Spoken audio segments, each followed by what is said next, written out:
tubayozaayoza nnyo okutuuka ku lunaku luno okuba nti bato baalabagana ne basiimagana ne basalawo okukola this decision obwa Sseruganda buba bweyongera mu institution yaffe eya SALT era ffe we are one family, tuli family emu, family beyongedde okunywezebwa nnyo. Tuli so happy, ffe nga management tuli basanyufu nnyo olwa baganda baffe awo. Nze babeera batabani bange na muwala wange era ekitiibwa tukiddiza Mukama. Amen. Message ki yoyinza obbawa nga batandise process ey'obufumbo obutukuvu? Obufumbo kiri ekyo ky'obwagala bubeere. Obufumbo bulinga mazzi, water bw'oteekamu emicungwa tokyagiyita mazzi ogamba bampe ku micungwa egyo. Bw'oteekamu akatunda ogamba bampe katunda ako. Bw'oteekamu obuwunga bwa kasooli n'otabula bagamba mpa obuugi. Naye nga bonna gabadde mazzi gagenda gakyusa formation. N'obufumbo ky'obuteekamu ky'ojjamu. Bw'oteekamu emirembe n'okwagalana era ojjamu mirembe n'akwagalana. Bw'oteekamu enkwe n'obulimba era ojjamu nkwe na bulimba. Bw'oteekamu entalo n'ebikonde era bibeera ntalo na bikonde all the time. Baana bato ate baluddewo nga budgetinga nga beetegerezegana. Therefore singa wadde waliwo nakyalaba mu munne yandibadde yakizuula dda. Neffe kye tubamanyiiko what a combination. Mukama Katonda atera okusetinga abantu ng'omu ali nakapaacu ng'omulala mukakamu. Ne this time it's amazing. Nandyagadde okulaba mwana azaalibwa mu famire yaabwe bw'agenda okubeera. Bonna bakakamu, bonna bali humble, bonna bali gentle, bonna bali respecting. They respect management and definitely they respect each other. And once you do that, obufumbo bunywedde. Amen. General Manager. Omukyala osobola ofuna omukazi nga mulungi naye nga tetatya Katonda.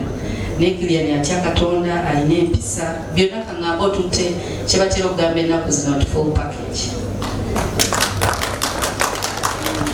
Era nga mukwano gw'emmami ate nga ndi sister side eno tugenda kukulabirira Gideon omwerabire ne bwafaanana. Tujja okukudizanga munene nga amatama geeyongedde. Tumwagala nnyo. Era n'abantu abali wano kyekimu ekiraga nti baagala Gideon. Tugenda mulabirira, tetugenda kujjawo nti tulina ebizibu, tugenda kujjawo nga tukuleetera birabo byakwebaza kumukuza. So tweyanza nnyo ekirabo kya Gideon ky'otuwadde. Mukama bampeera omukisa. Njagala kwebaza Reverend abuulidde agenza akyaliwo. Thank you so much, sir. The sermon was mine. I'm so grateful to having met you. Continue serving the Lord. Jesus is the way, the truth, and the life. No one comes to the Father except through him. John 14:6. Wow. Nze njogera n'abantu abangi nga ngumye naye abembagamba tinti. Baneete muntiisa tusibanyinge musobola okwogera n'obugumu. Twebaza Katonda olunaku lwaleero atuwadde wethanga nungi nnyo tumukubireko mu ngalo. Abavudde ku ludda lwa SALT Media mbadde nsaba mwenna musituke tubalabeko. Aba SALT Media musituke tubalabeko. That is all SALT Media. Twebaza Katonda tugenda tubagaba mpolampola twatandikira ku Pavini mukyala mufumbo. Annual experience olunaku olwaleero abaagalwa yonna ebadde ya ogamba ku mutabani mu kiseera kino. Maybe the message I would give Patrick is be humble. I know he's a very humble guy. He's hardworking. So, I mean, they're perfect for each other with Gideon. They're perfect. Bannayuganda bazze bawulira nnyo erinnya lyo Soomoonato bagenda kukubuuza ekibuuzo kimu wakiggala oba tonnaba? Nakiggala sebo. Just because I didn't pass with my wife. But the good news is we are expecting very soon. So that's why she's not here. Yeah.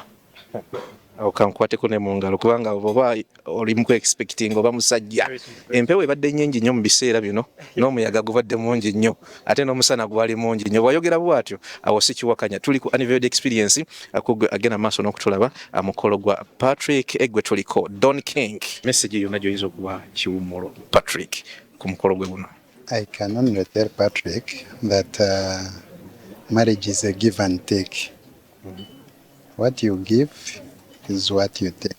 But first Patrick, ate n'omuwala mwenyini nsuubira naye mwesiga. So the couple is perfect matching. I believe their marriage is going to work out. And what I wish them is... kusinkana IT manager. Kale sebo. Gamba jamutebi. Patrick akigadde. Akigadde.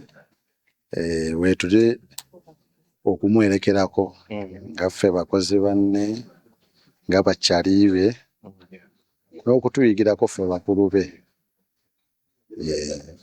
Tukulinde ddi? Saawa yonna. Saawa yonna. Ebyo mbiwulira ku TikTok. Saawa yonna. Bro? Abantu bagenda kubuuza ekibuuzo eki? Yeah. Patrick akimaze ne Gillian gwoli waddi? Next year. Yogera omwezi n'ennaku. No, sinaba confirming bulungi ennaku but it is next year.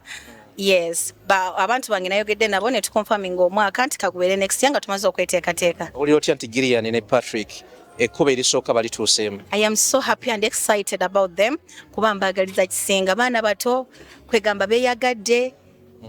All the best. Kitiibwa kya Mukama. Mutebi. Webale kunyumira buli lunaku. Mashallah. Bannayuganda bajja kubuuza ekibuuzo kimu. Wakimala oba kijja? Ffe mu Busiraamu bw'osibanika ekyobwangu kibeera kiwedde.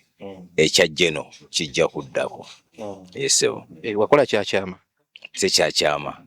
Naye ekyo mu Busiraamu kye bayita omukolo ogusookerwako. Tuyinza okiyita mu nnono yaffe kwe kukyala kwaffe nga ffe abasajja Abaganda. Kale ekiddako ekya jjeno kwe kwanjula nga nawe kyogendako.